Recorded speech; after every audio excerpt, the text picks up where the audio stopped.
الحمدللہ وکفا والصلاة والسلام علی عبادہ الذین اصطفا خصوصاً علی افضلہم وخاتم النبیین محمد الامین وعلی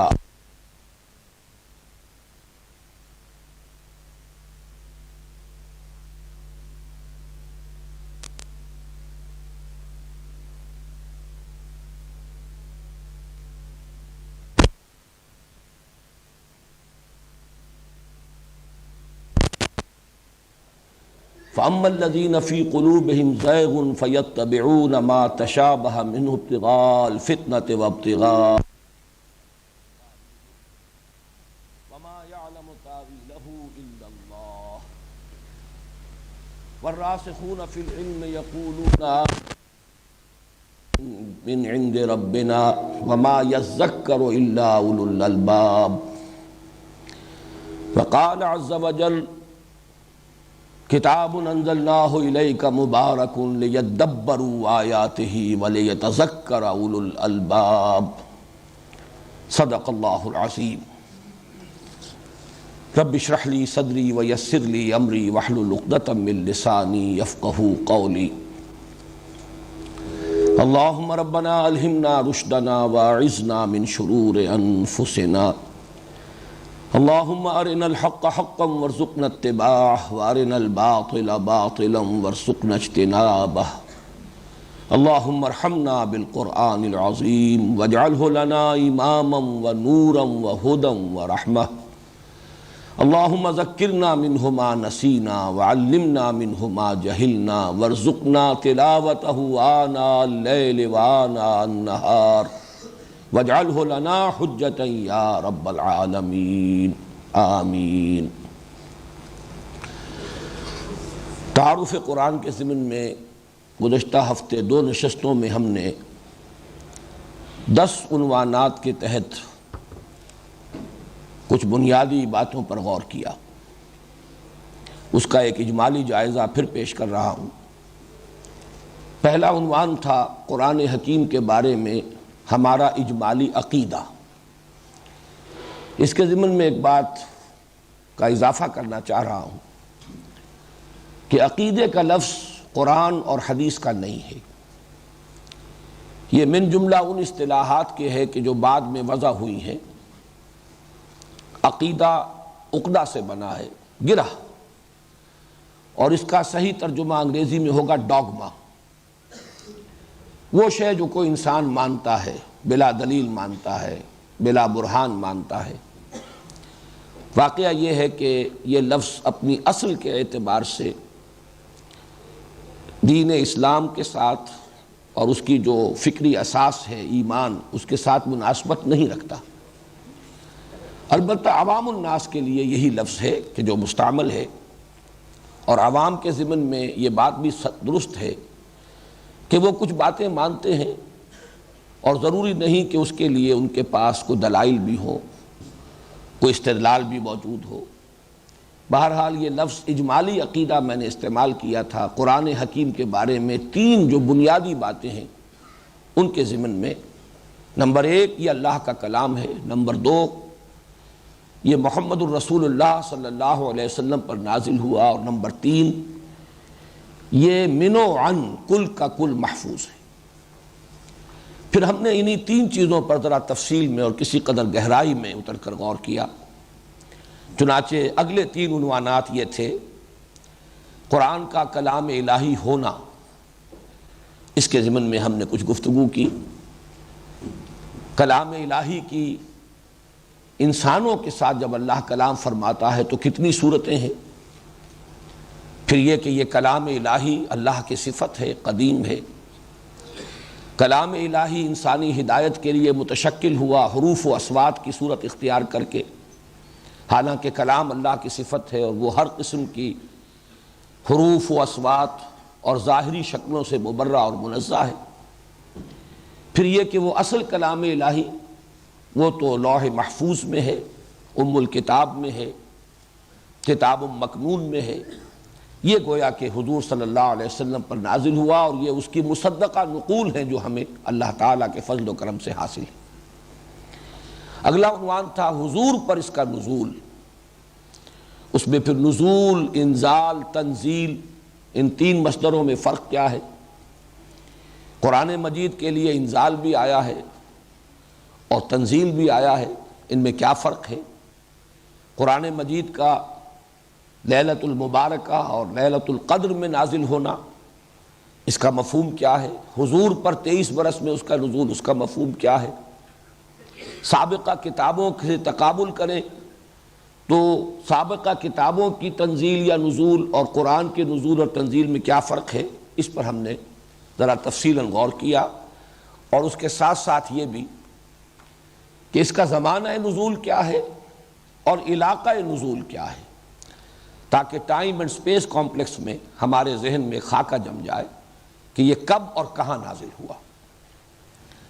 پھر چوتھی بحث تھی محفوظیت قرآن، اس کے ضمن میں اب میں کوئی مزید تفصیل میں نہیں جانا چاہتا۔ پانچویں بحث تھی قرآن کی زبان، یہ قریش اور حجاز کے بادیہ نشینوں کی زبان، اس میں قرآن حکیم نازل ہوا ہے۔ دوسرے قبائل، دوسرے علاقوں کی جو زبانیں تھیں اس کے بھی کچھ الفاظ مستعمل ہیں، لیکن اکثر و بیشتر یہ حجاز کے بادیہ نشینوں کی زبان میں نازل ہوا۔ پھر یہ کہ کچھ الفاظ ایسے بھی ہیں گنتی کے جو معرب ہیں دوسری زبانوں سے، غیر عربی زبانوں سے، وہ عربی میں منتقل ہوئے ہیں اور وہ بھی قرآن حکیم میں مستعمل ہیں، لیکن وہ بھی شاذ ہیں۔ فصاحت اور بلاغت کی یہ معراج ہے، اس میں ایک ملکوتی غنا بھی ہے، ڈیوائن میوزک، اور ایک اہم بات یہ کہ خود عربی زبان پر قرآن حکیم کا ایک بہت بڑا احسان ہے۔ اس عربی زبان کے اندر ایک دوام اور تسلسل قرآن حکیم کی وجہ سے اور اس کے ذریعے سے پیدا ہوا ہے، ورنہ 1400 برس میں زبانیں جو ہیں دنیا کی دوسری زبانیں کہیں سے کہیں پہنچ جاتی ہیں، بدل جاتی ہیں، محاورے تبدیل ہو جاتے ہیں، اسلوب بدل جاتے ہیں، لیکن جو فصیح عربی ہے وہ پوری دنیا میں جہاں بھی عربی ہے، پورے عرب دنیا میں فصیح عربی وہی ہے جو قرآن کی ہے۔ کولوکیل لینگویجز بے شمار ہیں، بہت مختلف ہیں، لہجے مختلف ہیں، علاقائی بولیاں مختلف ہیں، وہ بھی سب عربی ہی کہلاتی ہیں، لیکن وہ عربی مبین، وہ فصیح عربی ہے آج بھی، تصنیف و تالیف کی عربی وہی ہے، اور اہل علم کے مابین جب تبادلہ خیالات ہوتا ہے تو اس کا میڈیم یہی عربی بنتی ہے، گویا کہ اس عربی کو دوام اور تسلسل حاصل ہوا اس قرآن حکیم کی بدولت۔ چھٹی بحث تھی قرآن حکیم کے اسماء اور اس کی صفات، اس کے ضمن میں جو اہم ترین نام ہیں القرآن، الکتاب، الذکر، الہدیٰ، النور، الفرقان، یہ اس کے ناموں میں سے۔ باقی یہ کہ صفات اس کی بہت ہیں، جیسا کہ میں نے عرض کیا 55 نام ہیں جو جلال الدین سیوطی رحمہ اللہ نے مختلف صفات کے حوالے سے قرآن حکیم کے معین کیے ہیں، اور اپنی بہت ہی مشہور و معروف ان کی جو تصنیف ہے اس میں ان کو انہوں نے جمع کر دیا ہے۔ البتہ اس کے اسم علم کی حیثیت القرآن کو حاصل ہے، اس کے بارے میں قدر تفصیل سے ہم نے غور کیا۔ یہ القرآن، اس کا اصل مادہ کیا ہے؟ ایک رائے یہ ہے کہ قاف را نون یہ مادہ ہے، ایک رائے ہے قاف را اور حمزہ یہ مادہ ہے، لیکن یہ کہ ان دونوں مادوں کے مفہوم جو ہیں بہت ایک دوسرے سے قریب ہیں، اس اعتبار سے مراد اور مدلول میں کوئی زیادہ فرق واقع نہیں ہوتا۔ اگلی بحث تھی ساتویں اسلوب کلام، یہ شاعری نہیں ہے جس کی شدت سے نفی کی گئی، اگرچہ میں نے عرض کر چکا ہوں کہ جو جدید تصور ہے بلینک ورس کا، آزاد نظم کا، کہا جا سکتا ہے، یوں ہم نہیں کہیں گے کہ قرآن مجید کو ان سے مشابہت حاصل ہے، یوں کہیں گے کہ اس کو، ان بلینک ورس کو اور آزاد نظم کو کچھ قرآن حکیم سے مشابہت حاصل ہے۔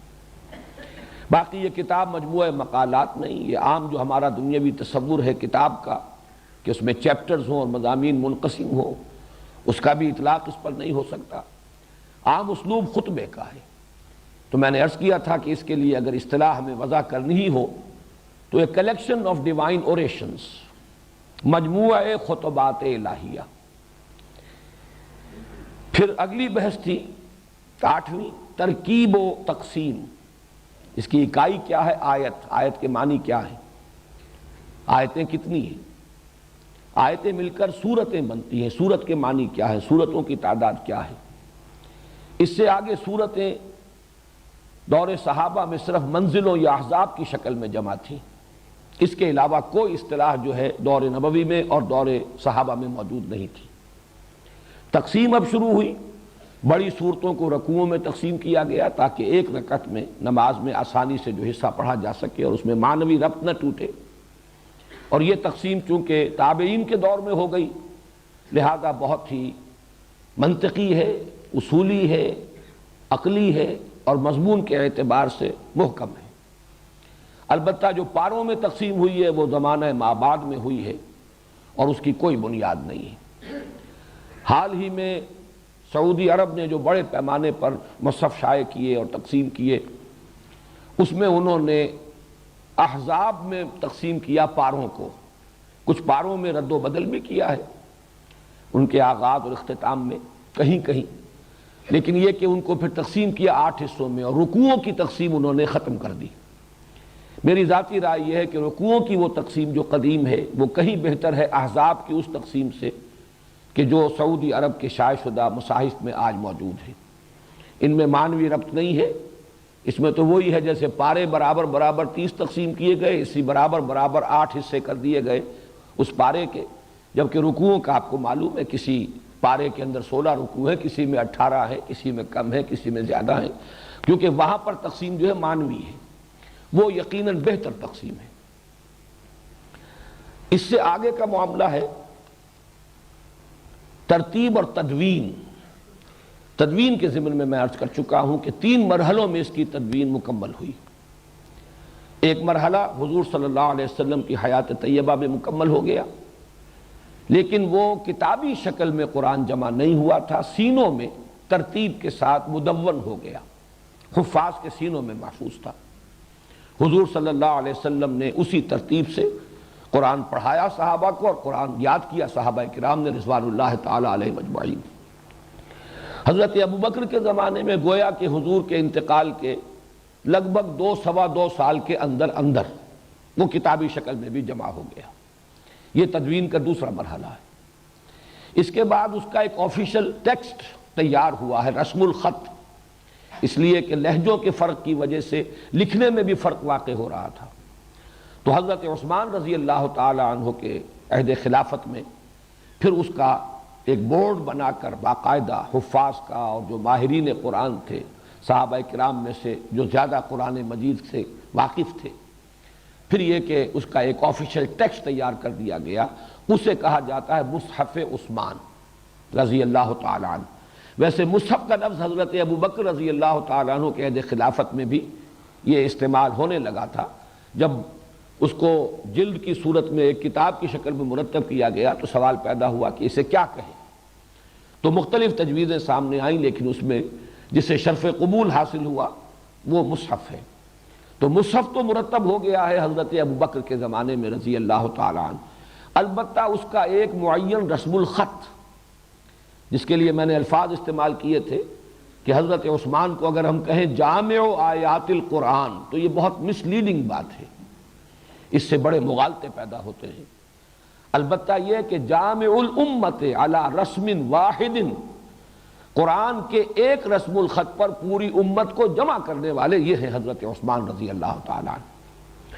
ترتیب کے ضمن میں اجمالاً میں وہ بھی بیان کر چکا ہوں کہ وہ 7 احزاب یا 7 منزلیں یہ تو دور صحابہ میں اور سلف میں موجود تھا، البتہ یہ کہ عہد حاضر میں بعض حضرات کی جو نگاہ ہے تحقیقی اس پر منکشف ہوا کہ قرآن حکیم 7 گروپوں میں بھی منقسم ہے، ہر گروپ میں ایک یا ایک سے زائد مکی اور پھر ایک یا ایک سے زائد مدنی صورت، یہ جمع ہو کر ایک گروپ بنتے ہیں، اور یہ گروپ بھی قرآن حکیم میں 7 ہی ہے۔ آخری اور 10واں موضوع تھا جو پچھلی مرتبہ اتوار کے روز جس پر کہ ہماری گفتگو ختم ہوئی، قرآن کا موضوع۔ میں نے عرض کیا تھا کہ قرآن حکیم کا موضوع ہے ہدایت، اور اسی کے حوالے سے میں نے گفتگو کی تھی علم انسانی کے مختلف دائرے اور مختلف اس کی قسمیں۔ ایک صاحب نے بعد میں سوال جواب کی نشست میں یہ فرمایا تھا کہ کسی نے یہ کہا ہے کہ قرآن کا موضوع ہے انسان، تو واقعہ یہ ہے کہ جو بات میں نے عرض کی اور جو انہوں نے کہی اس میں کوئی فرق نہیں ہے. یقیناً انسان ہی کی ہدایت قرآن کا موضوع ہے. البتہ اگر ہم یہ کہیں گے کہ قرآن کا موضوع ہے انسان، تو انسان کی اناٹمی بھی ایک موضوع ہے، انسان کی فزیولوجی بھی ایک موضوع ہے، انسان کی جسمانی ساخت، انسان کا علم و وظائف الاعضاء، مختلف اعضاء کا علم، یہ قرآن کے موضوعات نہیں ہے. انسان کے لیے ہدایت، الہدا، یہ گویا کہ، اور اسی کے حوالے سے العلم، النور، الذکر، الفرقان، فرق کر دینے والا حق و باطل کے مابین. النور، وہ روشنی کہ جس میں انسان راستہ دیکھ سکتا ہے. اندھیرا ہو تو اسے راستہ نظر نہیں آئے گا، ٹھوکر کھائے گا. نور در حقیقت انسان کے لیے صحیح راستے پر چلنے کے لیے اسے ضرورت ہے روشنی کی. تو یہ جو الفاظ ہیں در حقیقت یہ خود دلالت کر رہے ہیں کہ اس کا اصل موضوع کیا؟ الذکر، یاد دہانی، نصیحت. العلم من بعد ما جاءک من العلم، یہ العلم ہے، النور ہے، الذکر ہے، الہدا ہے. اور سب سے زیادہ جامع نام جو ہے اس کا، اس اعتبار سے، موضوع کے اعتبار سے، وہ الہدا ہے. البتہ جو بحث میں نے اس موضوع پر کی تھی اس کا میں تھوڑا سا اجمالی اعادہ آج پھر کر رہا ہوں اور اس میں حوالہ دینا چاہتا ہوں. شاہ اسماعیل شہید رحمہ اللہ، جو پوتے تھے شاہ ولی اللہ دہلوی رحمۃ اللہ علیہ کے، انہوں نے اپنے دادا کے 3 چھوٹے چھوٹے رسالے، فلسفہ، مابعد الطبیعیات اور تصوف ان کا موضوع ہے. سطعات، ہمعات، لمعات، لیکن بڑے دقیق ہیں، بڑے مشکل ہیں. تو ان کا اپنا قول یہ ہے شاہ اسماعیل شہید کا کہ میں نے اپنے دادا کی ان تصانیف کی تسہیل کے لیے کتاب لکھی ہے ابقات. اسی وزن پر نام رکھا، سطعات، لمعات، ہمعات، ابقات. اس کا جو ابقہ اولا ہے نہایت جامع. اور واقعہ یہ ہے کہ جو عظیم کلاسکس ہوتی ہیں، جو کتابیں جنہیں کہا جائے کہ چوٹی کی، ان میں آپ کو نظر آئے گا بعض ابواب جو ہیں بہت چھوٹے چھوٹے ہوتے ہیں. چنانچہ پرنس میکیاویلی کی کتاب، اس کے بعض ابواب جو خود کتاب بھی بڑی چھوٹی ہے، بعض ابواب چند جملوں پر مشتمل.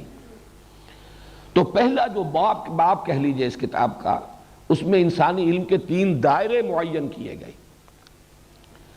ایک ہے علم بالحواس، یہ انسانی علم کا پہلا دائرہ ہے. حواس جو ہمارے ہیں، ان سے ہمیں معلومات حاصل ہوتی ہیں، جنہیں آج کل ہم کہتے ہیں سینس ڈیٹا. آنکھ نے دیکھا، کان نے سنا، آپ نے میئرمنٹ کی، اس سے سب کچھ دیکھا. پھر اس کے بعد ہے علم بالعقل. اب اس سینس ڈیٹا کو پروسیس کرتا ہے یہ کمپیوٹر جو ہے، یہ دماغ، یہ عقل. اس میں استدلال، استنباط، اس کے لیے پھر اصول معین کیے گئے، منطق استخراجی اور منطق استقرائی نتائج اخذ کیے گئے. بہت سی چیزوں کو دیکھا، اس میں کوئی قدر مشترک نظر آئی، وہ اس سے ڈیڈیوس کر لی.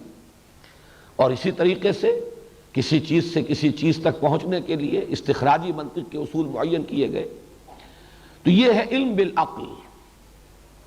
تیسرا علم ہے شاہ اسماعیل شہید رحمۃ اللہ علیہ کے قول کے مطابق علم بالقلب. یہ علم بالقلب جو ہے یہ ہے در حقیقت ایک بالکل جداگانہ دائرہ. اس کا ایک حصہ وہ ہے جو دنیا میں پہلے بھی معروف رہا ہے، جس سے ہم کہتے رہے انٹیوشن، وجدان. آج اس کے لیے ایک اور اصطلاح مستعمل ہے، ایکسٹرا سینسری پرسیپشن، جس میں کہ حواس کو کوئی دخل نہیں.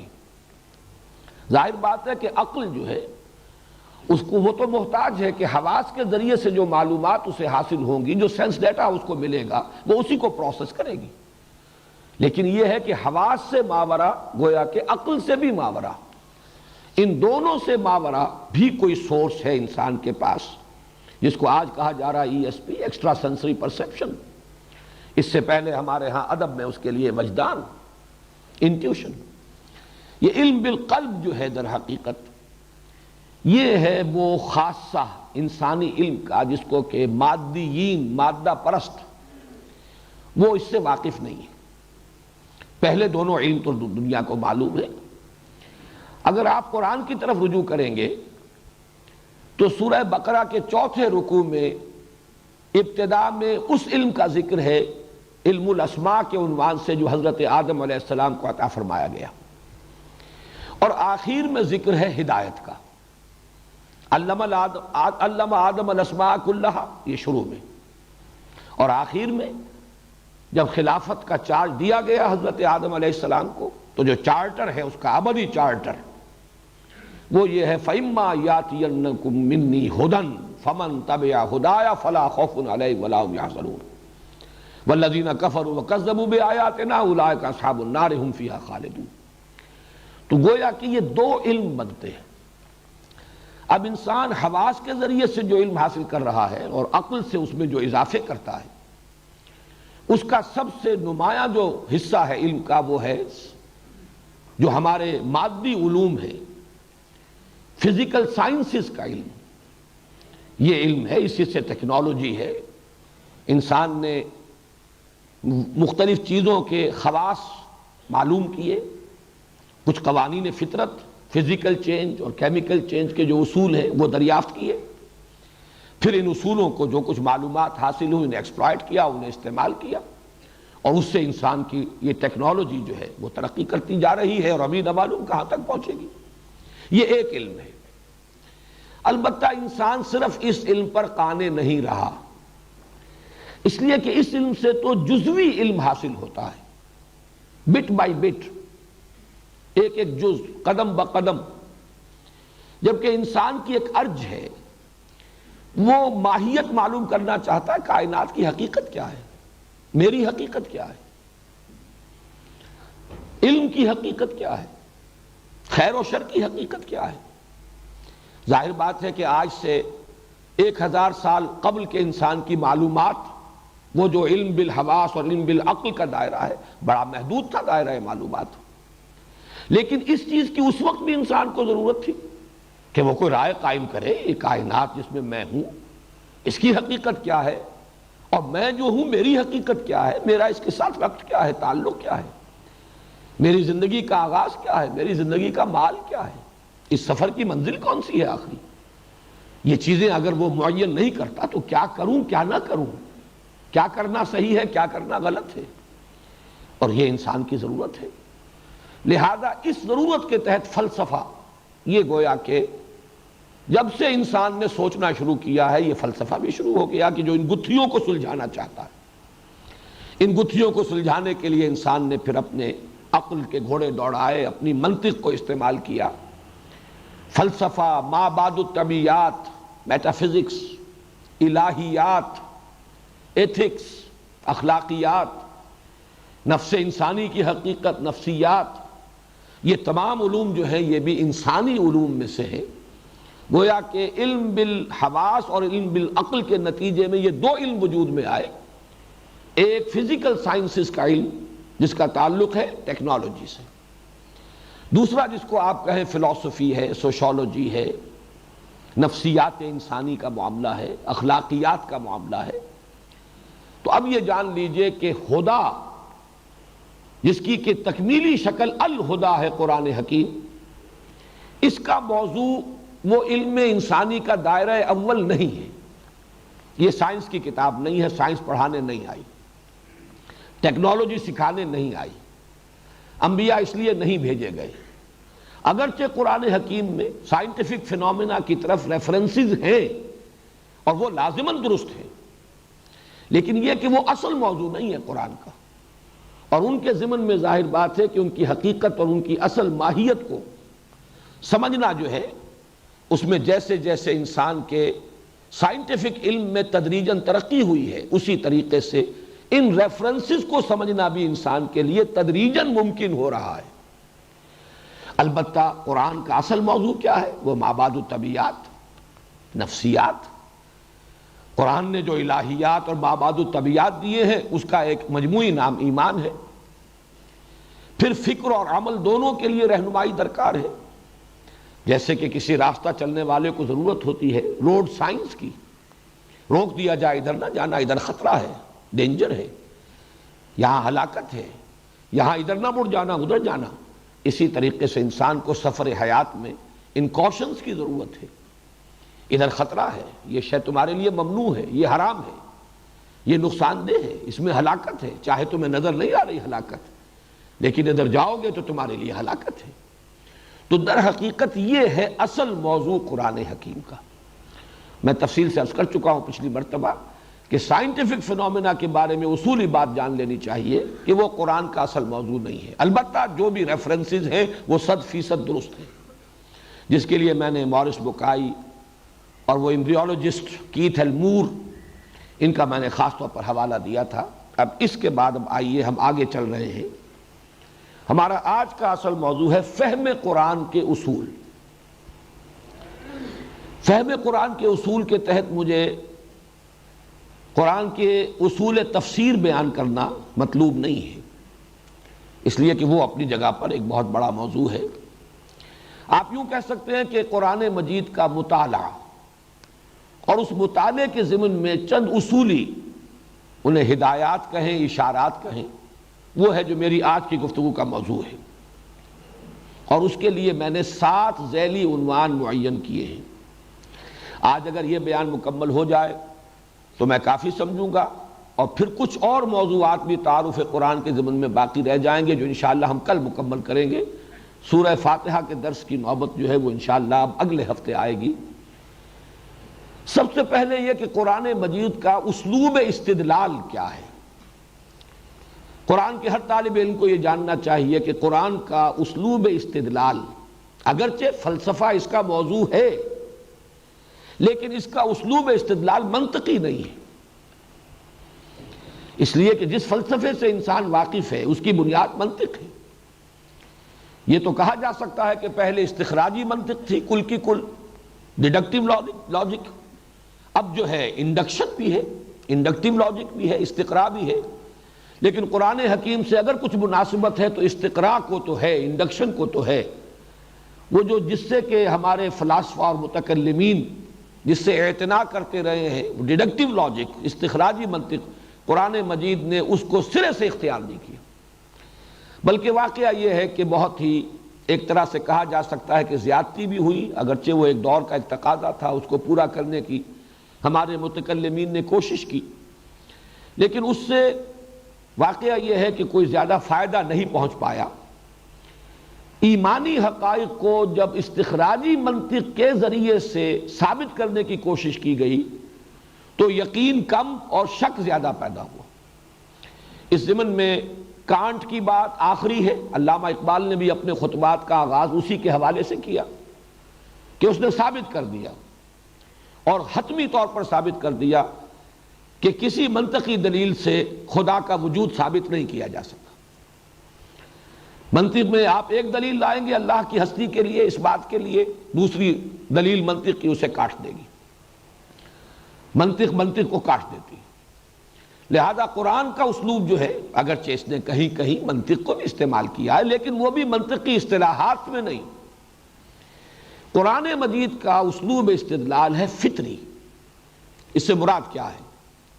اس فطری استدلال کے لیے ایک اور لفظ بھی میں استعمال کر رہا ہوں، خطابی انداز، جس کو بعض فلاسفہ اور اہل منطق جو ہے استحقاراً یہ لفظ استعمال کرتے ہیں، خطابی دلیل ہے۔ یہ خطابی دلیل در حقیقت کسے کہتے ہیں؟ جیسے کہ میں نے عرض کیا تھا کہ ایک خطیب ہے، خطیب جب خطبہ دیتا ہے تو جہاں وہ عقلی دلائل دیتا ہے وہاں جذبات سے بھی اپیل کرتا ہے۔ یہ جو اس کے اندر اس کے پروفاؤنڈنس پیدا ہوتی ہے خطبے میں، ایک لیکچر ہے، اس لیکچر میں زیادہ تر جو ہے دار و مدار اور انحصار ہوتا ہے منطق پر، دلیل پر، جو عقل کو قائل کر سکے۔ لیکن خطیب اگر شعلہ بیان خطیب ہے وہ انسان کے جذبات کو بھی اپیل کرتا ہے، اس کو کہا جاتا ہے خطابی دلیل۔ خطبے سے خطابی دلیل، یہ لفظی جو مناسبت ہے وہ بھی ذہن میں رکھ لیجئے۔ تو واقعہ یہ ہے کہ یہ خطابی انداز اور خطابی استدلال قرآن حکیم نے استعمال کیا ہے، لیکن اس کی اصل بنیاد کیا ہے؟ کہ انسان کی جو فطرت ہے، جو بیسک نیچر ہے، اس میں کچھ حقائق موجود ہیں، ان حقائق کو ابھارنا مقصود ہے۔ انسان کو آمادہ کیا جائے کہ ذرا اپنے من میں ڈوب کر پا جا سراغ زندگی۔ یہ عقل اور منطق جو ہے بڑا اس کا دائرہ محدود ہے، تنگ ہے، اپنے اندر جھانکو، اپنے من میں ڈوب کر پا جا سراغ زندگی۔ تو انسان کے اندر صرف عقل ہی نہیں ہے، کچھ اور بھی ہے۔ غافل تو نرا صاحب ادراک نہیں ہے نور تجلی بھی اسی خاک میں پنہاں، کوئی اور شے بھی ہے، اس شے کو اپیل کرنا تاکہ انسان فطرت کی بنیاد پر اپنے اندر جھانکے اور محسوس کرے کہ ہاں یہ ہے، چاہے دلیل اس کے لیے کوئی منطقی دلیل پیش نہ کی جا سکتی ہو۔ یہ ہے در حقیقت قرآن کا فطری طرز استدلال۔ جیسے کہ کسی کی آنکھوں میں آنکھیں ڈال کر اس سے کوئی بات جو ہے وہ کہہ رہا ہے کچھ اور، لیکن اسے توجہ دلائی جائے، ذرا غور کرو، ذرا سوچو، اپنے اندر جھانکو۔ میں اس کی ایک مثال دے رہا ہوں، جیسے سورہ ابراہیم کی آیت نمبر 10 میں فرمایا گیا اَفِي اللَّهِ شَكٌّ فَاطِرِ السَّمَاوَاتِ وَالْأَرْضِ، کیا اللہ کی ہستی میں کوئی شک ہے جو آسمانوں اور زمین کا پیدا کرنے والا ہے؟ اب یہاں کوئی منطقی دلیل تو نہیں ہے، لیکن یہ کہ آمادہ کیا جا رہا ہے، جھانکو اپنے اندر، تمہیں اپنے اندر ثبوت ملے گا، تمہیں اپنے اندر شہادت ملے گی۔ اسی طریقے سے جیسے آنکھوں میں آنکھیں ڈال کر بات کی جاتی، اَإِنَّكُمْ لَتَشْهَدُونَ أَنَّ مَعَ اللَّهِ آلِهَةً أُخْرَىٰ قُل لَّا أَشْهَدُ، کیا تم واقعی اس بات کی گواہی دے رہے ہو کہ اللہ کے سوا کوئی اور الہ بھی ہے؟ یعنی تم کہہ تو رہے ہو، سوچو تو صحیح کیا کہہ رہے ہو؟ کیا تمہاری فطرت اسے تسلیم کرتی ہے؟ اپنے باطن میں جھانکو، کیا تمہارا دل اس کی گواہی دیتا ہے؟ اَإِنَّكُمْ لَتَشْهَدُونَ، حالانکہ ظاہر بات ہے وہ مدعی تھے، وہ اپنے ان معبودان باطل کے لیے کٹ مرنے کو تیار ہے، جانے دینے کو تیار ہے، لیکن یہ کہ یہ ایک ڈوگما ہے، عقیدہ ہے، متوارث ہے، چلا آ رہا ہے، ہمارے باپ دادا کی ریت ہے، روایت ہے، ہمارا قومی کریڈ ہے، نیشنل کریڈ ہے، یہ ساری اس کے حوالے سے لوگ ان چیزوں کو مانتے ہیں، تو ذرا انہیں آمادہ کیا جائے۔ اَإِنَّكُمْ لَتَشْهَدُونَ، کیا واقعی تم اس کی گواہی دیتے ہو اَنَّ مَعَ اللَّهِ آلِهَةً أُخْرَىٰ؟ اب یہ جو انداز ہے تو قرآن گویا کہ انسان کی فطرت کے اندر جو شے مضمر ہے اسی کو ابھار کر باہر لانا چاہتا ہے۔ اس انداز سے قرآن کا جو اسلوب استدلال ہے وہ منطقی نہیں، بلکہ اگر اسے کہا جائے خطابی تو قرآن مجید کا اصول استدلال یقیناً خطابی ہے، اس لیے کہ اس میں انسان کی فطرت، اس کے جذبات، اس کے اندر کے مضمر حقائق کو اپیل کیا جاتا ہے۔ دوسرا اہم ذیلی عنوان ہے آج کا، قرآن حکیم میں محکم اور متشابہ کی تقسیم۔ میں نے آج ابتدا میں سورہ آل عمران کی وہ آیت آپ کو سنائی ہے، هو الذی انزل علیک الکتاب منہ آیات محکمات ہن ام الکتاب واخر متشابہات۔ وہی ہے اللہ جس نے نازل کی اے محمد صلی اللہ علیہ وسلم آپ پر یہ کتاب، اس میں سے کچھ آیات محکمات ہیں، پختہ محکم، ہن ام الکتاب، وہی جڑ بنیاد ہے کتاب کی۔ اس آیت میں لفظ کتاب دو دفعہ آیا ہے اور دونوں کے مفہوم و مدلول میں تھوڑا سا باریک سا فرق ہے، وہ میں ابھی بیان کروں گا۔ وہ ہیں جڑ کتاب کی، وَأُخَرُ متشابہات، کچھ اس میں متشابہات ہیں۔ متشابہات کس معنی میں؟ کوئی اشتباہ ہو جاتا ہے ان کے اصل مفہوم کو سمجھنے میں، اصل مراد کیا ہے، اصل مطلب کیا ہے، اس میں کچھ اشتباہ ہو جاتا ہے، وہ متشابہات ہیں۔ فرمایا فَأَمَّا الَّذِينَ فِي قُلُوبِهِمْ زَيْغٌ فَيَتَّبِعُونَ مَا تَشَابَهَ مِنْهُ ابْتِغَاءَ الْفِتْنَةِ وَابْتِغَاءَ تَأْوِيلِهِ، تو وہ لوگ کہ جن کے دلوں میں کجی ہے، وہ ان متشابہ آیات کے پیچھے پڑ جاتے ہیں، اسی پر غور و فکر، اسی کی کھود کرید، اسی کی بال کی کھال اتاری جا رہی ہے، اور اس کا نتیجہ کیا نکلتا ہے؟ ایک تو یہ کہ ایسے لوگ بھی ہیں جن کی نیت ہی فتنہ اٹھانے کی ہے، ابتغاء الفتنہ تھے، فتنہ اٹھانا چاہتے ہیں، اور یہ بھی ابتغاء تعویل ہے، اس کی تعویل، اس کا اصل مفہوم وہ جاننا چاہتے ہیں۔ وَمَا يَعْلَمُ تَعْوِيلَهُ إِلَّا اللَّهُ، حالانکہ اس کی تعویل، حقیقی مفہوم و معنی اور مراد اللہ کے سوا کوئی نہیں جانتا۔ وَالرَّاسِخُونَ فِي الْعِلْمِ، اور جو علم میں پختگی کے حامل ہیں، یقولون آمنا بہ کل من عند ربنا، وہ کہتے ہیں کہ ہم ایمان رکھتے ہیں اس پوری کتاب پر، محکمات پر بھی، متشابہات پر بھی، یہ سب ہمارے رب کی طرف سے ہے۔ وما یذکر الا اولو الالباب، لیکن یہ نصیحت اور یہ تذکر نہیں حاصل کرتے مگر وہی جو ہوش مند ہے، عقل مند ہے۔ اللہ تعالی ہمیں ان عقل مندوں میں، ہوش مندوں میں شامل کرے، راسخون فی العلم میں ہمارا شمار ہو۔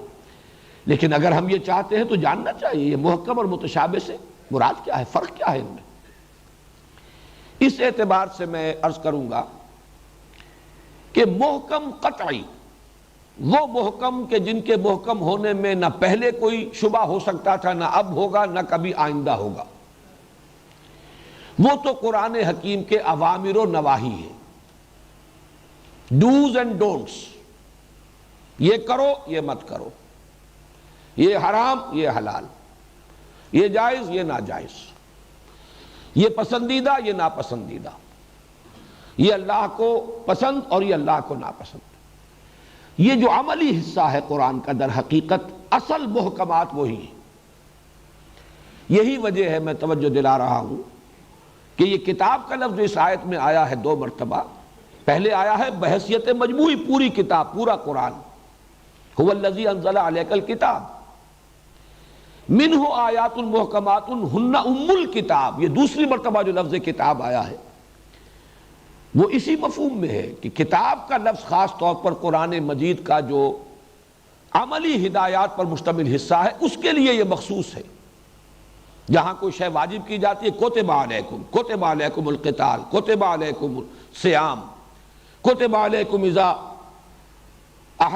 حضر احدکم الموت ان ترک خیرا للوصیہ، واجب لازم کر دیا گیا، ان الصلاۃ کانت علی المؤمنین کتابا موقوتا،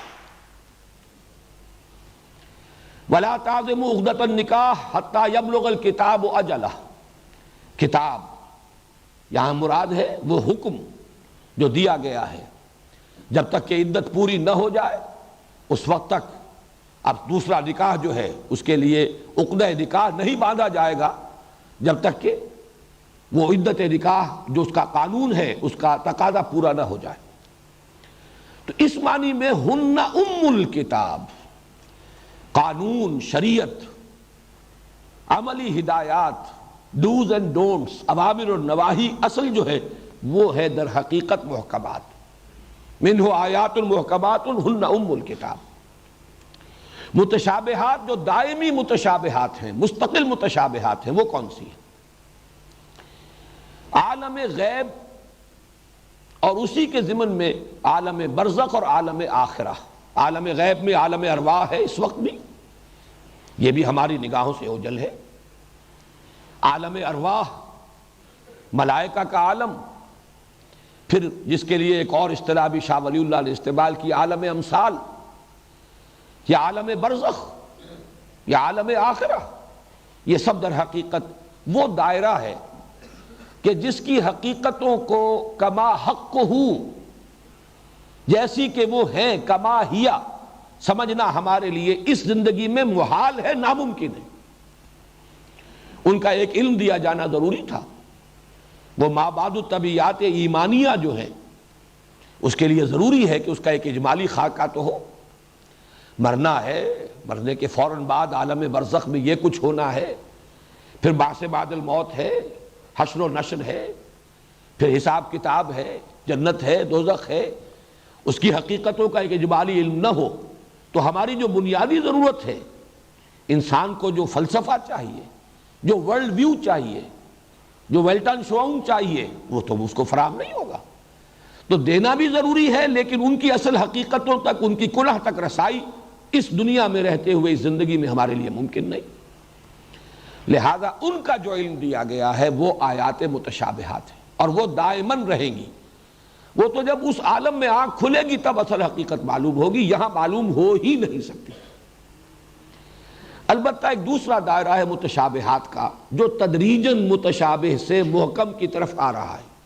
یہ میں چاہتا ہوں، چونکہ میں نے آج پھر اسی لیے تفصیل سے وہ قرآن کے موضوع پر دوبارہ وہ ساری باتیں جو ہیں دہرائیں، وہ دائرہ کہ جو فزیکل فینومینا سے متعلق ہے۔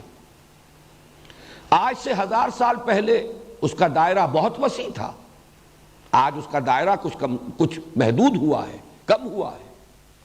اب بھی بہت سے حقائق ہیں جنہیں ہم نہیں جان سکتے۔ 7 آسمانوں کی کیا حقیقت ہے آج تک ہمیں معلوم نہیں۔ ہو سکتا ہے کچھ اور آگے چل کر ہمارا یہ فزیکل سائنسز کا علم اس حد تک پہنچ جائے کہ آنکھ کھل جائے کہ ٹھیک ہے، یہ ہے وہ بات جو قرآن نے کہی تھی 7 آسمانوں کے ضمن میں۔ لیکن اس وقت یہ ہمارے لیے متشابہات میں سے ہے۔ لیکن یہ کہ اس سے پہلے ایک آیت کل فی فلک یسبحون، ہر شے تیر رہی ہے، ہر شے حرکت میں ہے۔ اب اس کو انسان نہیں سمجھ سکتا تھا، لیکن یہ کہ آج یہ حقیقت محکم ہو کر سامنے آ چکی ہے۔ آپ ذرے کا دل چیریں گے، وہ لہو خورشید کا ٹپکے اگر ذرے کا دل چیرے، اگر آپ سولر سسٹم کو لیں تو ہر چیز حرکت میں ہے، گلیکسی کو دیکھیں تو وہ ہر شے حرکت میں ہے، گلیکسیز ایک دوسرے سے بھاگ رہی ہیں، فاصلہ بڑھتا چلا جا رہا ہے، حرکت میں ہے۔ ذرے میں آئی ہے تو وہ نیوٹرونز اور الیکٹرونز اور پروٹونز حرکت میں، ہر شے حرکت میں۔ تو گویا کہ وہ بات کل فی فلک یسبحون آج سے کچھ عرصے قبل وہ گویا کہ متشابہات کے دائرے میں تھی، آج وہ محکمات کے دائرے میں آ چکی۔ اور بہت سے وہ حقائق جو ابھی تک معلوم نہیں، جو سائنٹیفک حقائق ہیں، اس کے لیے جو ریفرنسز قرآن حکیم میں ہیں، وہ گویا آج کے اعتبار سے وہ متشابہات میں ہوں گی۔ لیکن یہ کہ تدریجاً جب یہ انسان کا وہ علم، سائنٹیفک علم، فزیکل سائنسز کا علم بڑھے گا تو گویا کہ رفتہ رفتہ وہ متشابہات کے دائرے سے نکل کر اور وہ محکمات کے دائرے میں آ جائیں گے۔ البتہ اصل محکم اوامر اور نواہی، اور وہی در حقیقت ہن ام الکتاب، ہدایت عملی تو اسی پر مشتمل ہے۔ سود حرام، چاہے تمہاری سمجھ میں آئے نہ آئے، حرام، وہ مضر ہے، وہ فساد ہے، تمہارے پورے نظام کو تلپٹ کر دینے والی شے ہے۔ تو اوامر و نواہی یہ ہے مستقل اور اصل محکمات، ہن ام الکتاب۔ متشابہات جو دائمی ہے، مستقل ہے، وہ عالم غیب، عالم برزخ اور عالم آخرہ کے حقائق، جو کہ وہیں جا کر، وہاں پہنچ کر ہی اصل حقیقت ان کی منکشف ہوگی۔ لیکن یہ کہ درمیان میں وہ جو معاملات ہیں تدریجاً سائنسی حقائق جو ہیں جن کا انکشاف ہو رہا ہے تدریج کے ساتھ، تو گویا کہ وہ متشابہات کی فہرست سے نکل کر محکمات کے دائرے میں آ رہے ہیں۔ تیسرا عنوان ہے تفسیر اور تعویل کا فرق۔ یہ 2 الفاظ ہیں۔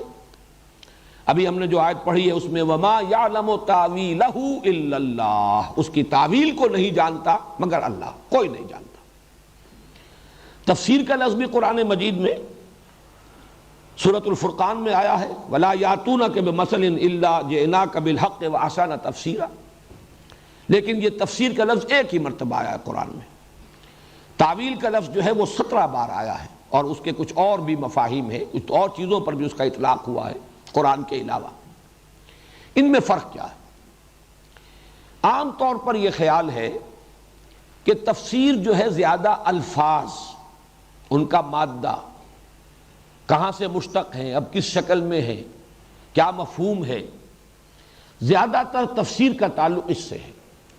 ویسے تفسیر فا سین را کہا گیا ہے کہ یہ سین فا را، صفر جس سے بنا ہے، جس کا مفہوم روشنی بھی ہے، کتاب بھی ہے، تو یہ گویا کہ اسی کی مقلب شکل ہے، وہی حروف جو ہے ذرا آگے پیچھے ہو گئے، لفظ ایک ہی ہے، کھولنا کسی شے کا، کسی چیز کو روشن کر دینا۔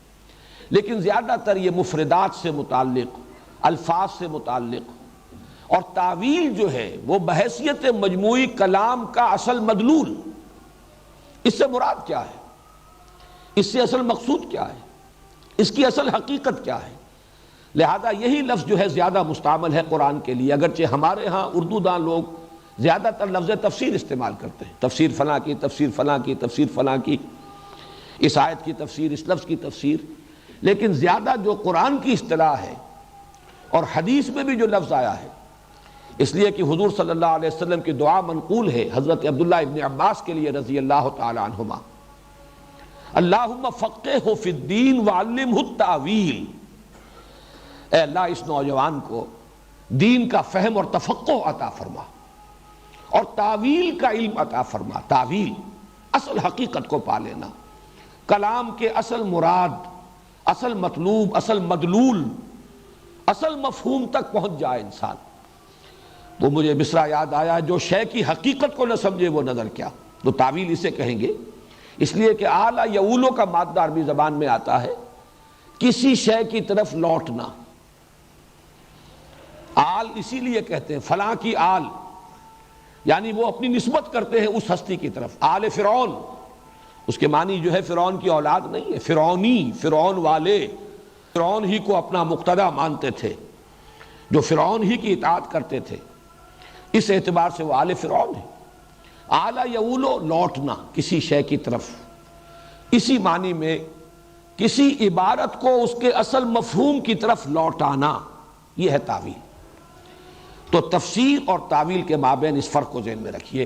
اب چوتھا عنوان ہے جو اس سے متعلق ہے، تعویل عام اور تعویل خاص.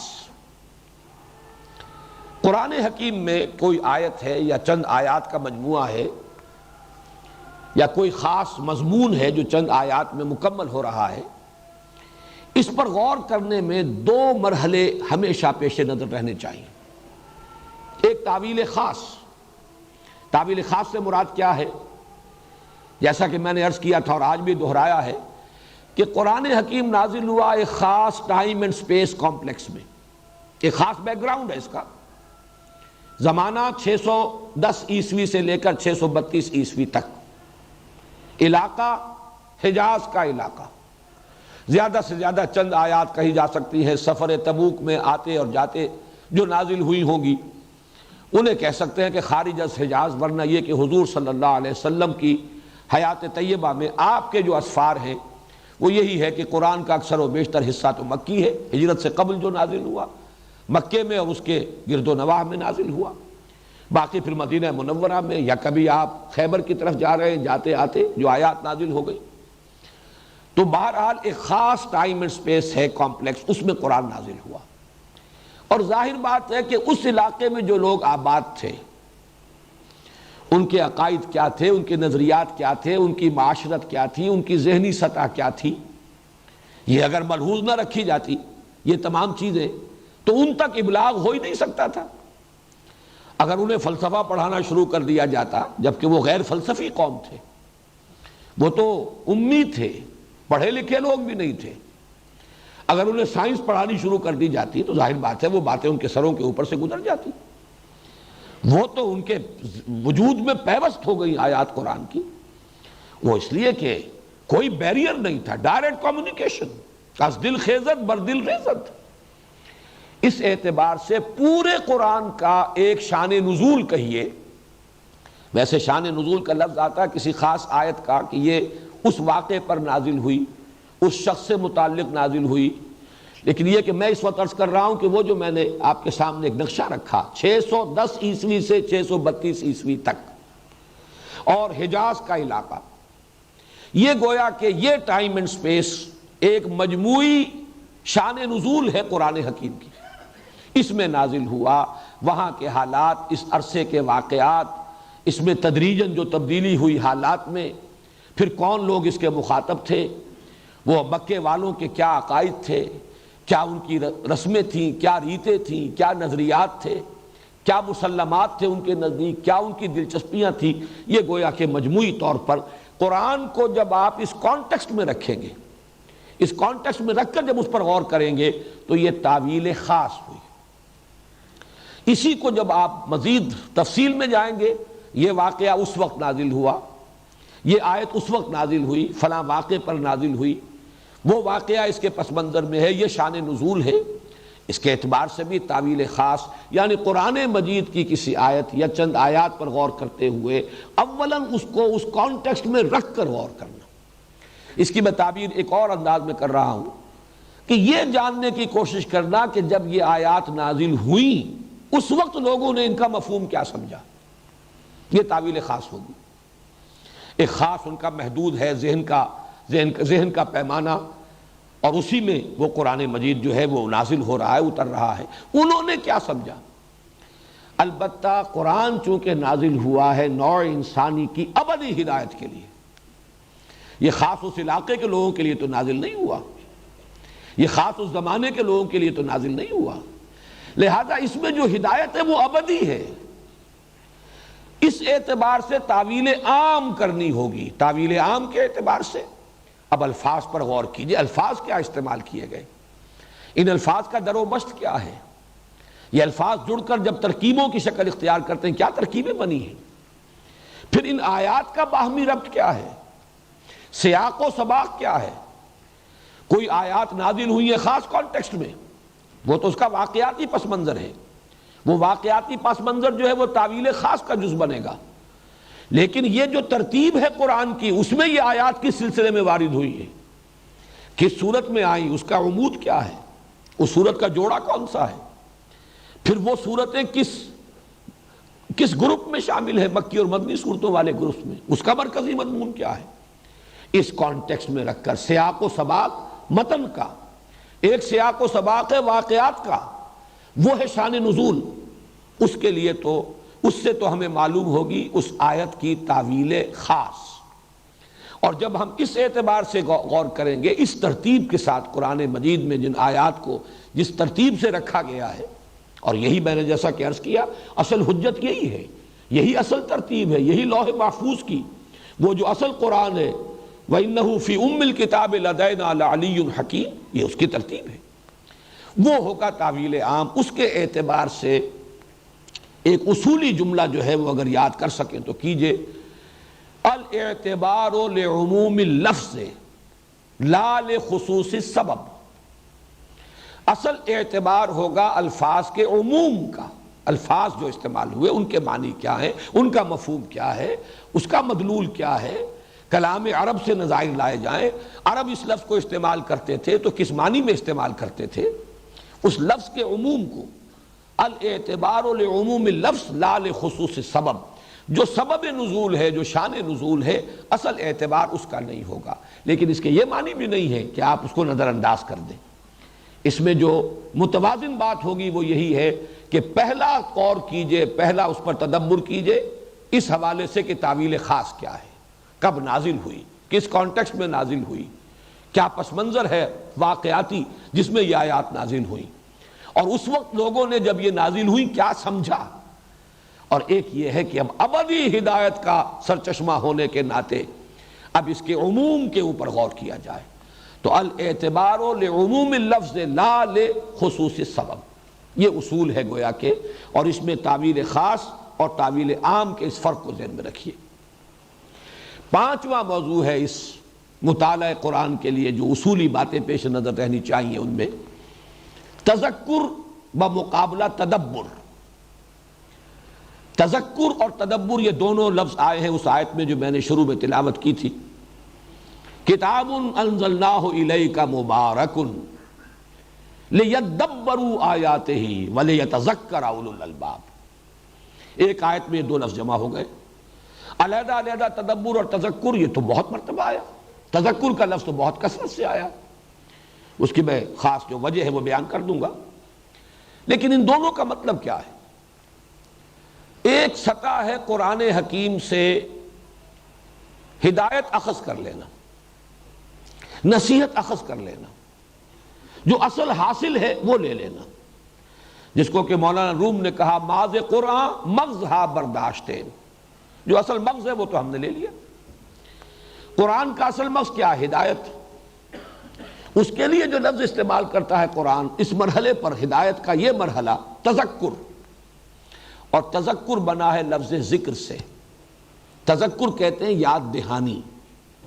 اب اس کا تعلق پھر اسی بات سے ہو جائے گا جو میں قرآن کے اسلوب استدلال کے بارے میں عرض کر چکا ہوں، کہ بنیاد یہ ہے کہ قرآن مجید جن اصل حقائق کی طرف رہنمائی کرتا ہے، جو ما بعد طبیعتی حقیقتیں ہیں، جن حقیقتوں کی طرف رہنمائی کرتا ہے وہ فطرت انسانی میں مضمر ہیں، صرف یہ کہ ذہول ہے، نسیان ہے، پردے پڑ گئے۔ جیسے آپ کو کوئی بات کبھی معلوم تھی لیکن بہت عرصہ گزر گیا، اب ادھر دھیان نہیں ہوا، وہ کہیں آپ کے یادداشت کے ذخیرے میں کہیں گہری اتر گئی ہے، اب کبھی یاد نہیں آتی۔ کوئی آپ کا دوست تھا، کسی زمانے میں بڑی گاڑی چلتی تھی، صبح و شام ملاقاتیں تھیں، اب بہت طویل عرصہ ہو گیا، اب کبھی اس کی یاد نہیں آئی۔ یہ نہیں کہ وہ آپ کو یاد نہیں رہا، معلوم نہیں رہا، لیکن یہ کہ ذہن ادھر نہیں ہے، ذہول ہے، نسیان ہے، توجہ ادھر نہیں ہے، کبھی ادھر ذہن منتقل ہی نہیں ہوتا۔ لیکن اچانک کسی روز آپ اپنا ٹرنک کھولتے ہیں تو اس میں سے کوئی رومال، کوئی قلم جو کبھی اس نے دیا ہو آپ کو، وہ اگر برآمد ہو گیا، فوراً آپ کو اپنا دوست یاد آ جائے گا۔ یہ فینومینن ہے تذکر۔ تذکر جو ہے وہ تعلم نہیں ہے، تعلم کہیں گے کوئی علم حاصل کرنا، نئی بات جاننا۔ تذکر ہے پہلے سے حاصل شدہ علم جس پر کوئی ذہول اور نسیان کے پردے پڑ گئے تھے، ان پردوں کو ہٹا کر اس کو اندر سے برآمد کر لینا۔ یہ فطرت انسانی کے اندر جو حقائق مضمر ہیں، اللہ کی معرفت، اللہ کی محبت، یہ فطرت میں موجود ہے۔ پردے پڑ گئے، دنیا کی محبت غالب آ گئی ہے، دنیا کی دلچسپیوں نے، وہ جو فیض کا شعر ہے، دنیا نے تیری یاد سے بیگانہ کر دیا، یہاں کی دلچسپیاں کہہ لیں، یہاں کے مسائل کہہ لیں، یہاں کی مشکلات کہہ لیں، یہاں کی مصروفیات کہہ لیں، مشاغل کہہ لیں، اس کی وجہ سے ذہول ہے، پردہ پڑ گیا۔ اب تذکر یہ ہے کہ وہ ذرا پردہ ہٹا دیا جائے، تازہ ہو جائے۔ وہ جو حفیظ کا مصرع ہے، آؤ سجدے میں گرے لوح جبیں تازہ کریں، اس اپنی یادداشت کو رینیو کرنا، اپنی فطرت میں مضمر حقائق کو پھر اجاگر کر لینا، یہ تذکر ہے۔ اور قرآن کا اصل ہدف یہی ہے، اور اس اعتبار سے قرآن کا دعویٰ ہے۔ سورہ قمر میں 4 مرتبہ یہ آیت آئی ہے، وَلَقَدْ يَسَّرْنَا الْقُرْآنَ لِلذِّكْرِ فَهَلْ مِن مُدَّكِرٍ۔ اس تذکر کے لیے ہم نے قرآن کو بہت آسان بنایا ہے، کوئی بہت گہرائی میں غوطہ غنی کرنے کی ضرورت نہیں ہے، غوطہ زنی کی، کوئی بہت اس میں آدمی کی مشقت اور محنت مطلوب نہیں ہے۔ طلب حقیقت ہو انسان کے اندر اور قرآن سے ایک براہ راست کمیونیکیشن ہو جائے، وہ تذکر حاصل ہو جائے، بس اس کی شرط صرف ایک ہے، اور وہ یہ ہے کہ اتنی عربی انسان کو ضرور آتی ہو کہ قرآن سے وہ ہم کلام ہو جائے۔ اگر آپ ترجمہ دیکھیں گے وہ کچھ معلومات حاصل ہوں گی، تذکر نہیں ہوگا۔ آپ تفسیریں پڑھیں گے، وہ جو اقبال نے کہا ہے، گرا کشا ہے نہ راضی نہ صاحب کشاف، ان سے آپ کو معلومات حاصل ہو سکتی ہیں۔ ایک لفظ کی بحث ہو جائے گی، کہاں سے چلا کہاں پہنچا، کیا لغت ہے کیا نحو ہے، لیکن یہ کہ ایک جو تذکر کا عمل ہے، فینومینن، کہ آپ کے اندر کے مضمر حقائق ابھر کر آپ کے شعور کی سطح پر دوبارہ آ جائیں، یہ تذکر جو ہے اس کے لیے اتنی عربی سے واقفیت کہ آپ براہ راست ہم کلام ہو، کمیونیکیشن براہ راست ہو رہا ہو۔ اس کے لیے یہ نہ ہو کہ ابھی آپ نے متن کو پڑھا، پھر اب آپ نے دیکھا حاشیے میں کیا لکھا ہے، ترجمہ کیا لکھا ہے، اب اگلی آیت کی طرف گئے، تسلسل ٹوٹ گیا، کلام کی تاثیر جو ہے وہ ختم ہو گئی۔ ویسے بھی یہ واقعہ ہے کہ ترجمے سے جو عبارت اور کلام کی اصل تاثیر ہے وہ باقی نہیں رہتی۔ شیکسپیئر کی کوئی بہت عمدہ عبارت انگریزی میں آپ پڑھیں اور جھوم جائیں، اس کا ترجمہ کیجئے، اس میں وہ اثر ہوگا ہی نہیں۔ غالب کا شعر ہو، میر کا شعر ہو، ترجمہ کیجئے انگریزی زبان میں، تو اس پر آپ وجد میں نہیں آئیں گے، جھومیں گے نہیں۔ بس یہ ہے کہ ترجمہ ہو گیا۔ اس اعتبار سے عربی زبان کا اتنا علم، یہ تذکر کے لیے واحد شرط ہے، بلکہ واحد نہیں 2 کہنا چاہیے۔ حسن نیت، طلب ہدایت ہو، کوئی تعصب کی پٹی بندھی ہوئی نہ ہو۔ نمبر 2، عربی زبان کا اتنا علم کہ آپ براہ راست اس کے ساتھ ہم کلام ہو رہے ہو۔ 2 شرطیں پوری ہو جائیں، تذکر ہو جائے گا۔ وَلَقَدْ يَسَّرْنَا الْقُرْآنَ لِلذِّكْرِ فَهَلْ مِن مُدَّكِرٍ۔ اسی لیے قرآن مجید دیکھیے، لفظ آیت میں نے بیان کیا تھا، یہ مضامین کچھ دہرا کر آ رہے ہیں ہماری اس گفتگو میں، لیکن مختلف عنوانات کے تحت میں نے ان کو مرتب کیا ہے تاکہ سہولت کے ساتھ اور ایک ترتیب کے ساتھ ذہن میں رہ سکے۔ لفظ آیت کا مفہوم یہی، آیت کسے کہتے ہیں؟ نشانی، آیات آفاقی، آیات انفسی، آیات قرآنی۔ آیت کا مطلب یہ نشانی، نشانی اسے کہتے ہیں جس کو دیکھ کر ذہن کسی اور شے کی طرف منتقل ہو جائے۔ آپ نے قلم دیکھا، رومال دیکھا، ذہن منتقل ہو گیا اپنے دوست کی طرف جس سے ملے ہوئے بہت عرصہ ہو گیا، کبھی خیال بھی نہیں آیا، لیکن دیکھا تھا قلم، دیکھا تھا رومال، ذہن منتقل ہوا دوست کی طرف۔ از کجا می آئے دی آواز دوست، وہ ہمارا ایک دوست ہے، ازلی دوست، اللہ ہمارا خالق، ہمارا باری، ہمارا رب۔ اس کے وہ دوستی جو ہے اس پر کچھ پردے پڑ گئے، ذہول طاری ہو گیا۔ قرآن آتا ہے اس دوست کی یاد دلانے کے لیے۔ از کجا می آئے آواز دوست، یہ ہے در حقیقت تذکر۔ البتہ تدبر گہرائی میں غوطہ زنی، قرآن میں ہو غوطہ زن اے مرد مسلمان۔ تدبر کے اعتبار سے قرآن حکیم مشکل ترین کتاب ہے۔ اس کی وجہ کیا ہے؟ اس کا منبع اور سرچشمہ علم الہی ہے، اور علم الہی لا متناہی، اور جیسا کہ میں نے عرض کیا کلام میں متکلم کی ساری صفات موجود ہوتی ہیں، لہذا یہ کلام لا متناہی ہے، غیر متناہی۔ اس کو کوئی نہ شخص عبور کر سکتا ہے، نہ اس کی گہرائی میں اس کی تہ تک پہنچ سکتا ہے، ناممکن۔ پوری زندگیاں کھپا لیں، وہ چاہے صاحب کشاف ہوں اور چاہے وہ صاحب تفسیر کبیر ہوں، کسے باشد، اس کا احاطہ کرنا ممکن نہیں۔ اسی لیے میں نے بعض مواقع پر عرض کیا ہے، بعض لوگ استعمال کر دیتے ہیں غیر محتاط انداز میں لفظ، انہیں قرآن پر بڑا عبور حاصل ہے، بڑا توہین آمیز کلمہ ہے قرآن کے لیے۔ یہ عبور کہتے ہیں ایک کنارے سے دوسرے کنارے تک پہنچ جانا، قرآن کا کنارہ ہے ہی نہیں۔ کسی انسان کے لیے ممکن نہیں ہے کہ قرآن پر عبور حاصل کر سکے، ناممکنات، محالات عقلیہ۔ اسی طرح اس کی گہرائی تک پہنچ جانا ناممکن۔